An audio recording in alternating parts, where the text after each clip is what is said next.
Pour ce 8e épisode de la saison, Top Chef se délocalise au Crillon le temps d'une soirée.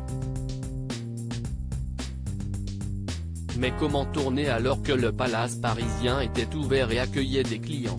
Télé Loisirs a posé la question à la production.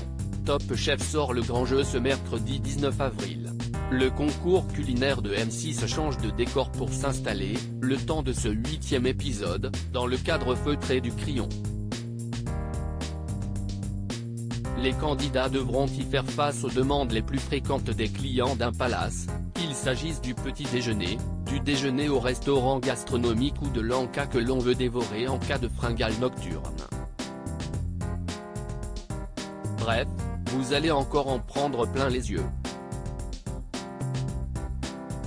Mais au fait, comment tourner un tel épisode alors que l'établissement est fréquenté par des clients du monde entier qui n'aspirent qu'à une chose, de la tranquillité? Top Chef, combien de personnes sont présentes sur les tournages en extérieur? En règle générale, lors des tournages à l'extérieur du plateau, 80 personnes sont mobilisées, pose d'emblée Romuald de Gravelot, directeur des programmes de Studio 89, la société de production qui produit Top Chef. Quand on annonce aux établissements où l'on n'a jamais tourné qu'on sera 80, au début, ça peut faire peur, poursuit-il. Si Top Chef n'avait jamais posé ses valises dans le célèbre palace parisien jusque-là, il n'a pas été compliqué de convaincre l'établissement d'accueillir le concours culinaire.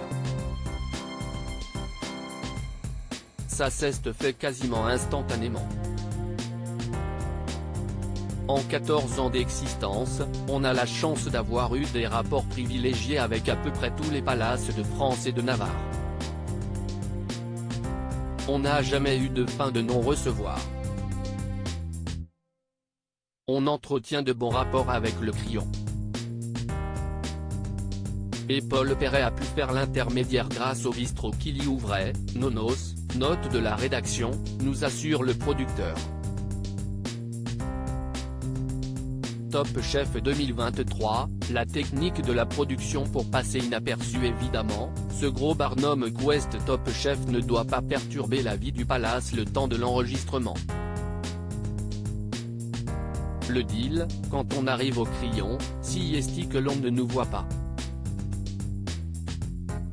L'hôtel et le restaurant doivent continuer d'accueillir des clients. Tout l'enjeu de la production, si est que les 80 personnes présentes ne soient pas visibles, nous explique Romuald de Gravelot.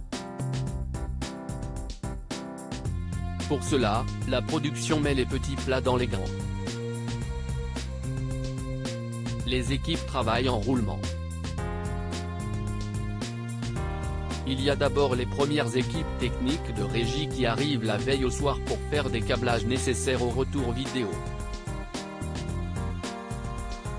On monte la régie dans une pièce du Crillon qui se transforme en QG de la production. Tout ceci de manière discrète afin de garder l'établissement dans son écrin. Le lendemain matin, les premières équipes de régie cuisine arrivent, installent les cuisines, le garde-manger. Puis si est autour des techniciens du tournage, détaille le producteur. Une fois le tournage terminé, les équipes démontent tout dans la foulée. Enfin, pour ne pas attirer l'œil des clients, la production a trouvé un drôle de subterfuge, tout le monde est habillé en noir pour rester discret, nous glisse Romuald de Gravelot. Cela s'appelle l'art du camouflage. À lire aussi Top Chef 2023, marqueur, mettre en cellule. Que signifient ces termes que vous entendez dans l'émission?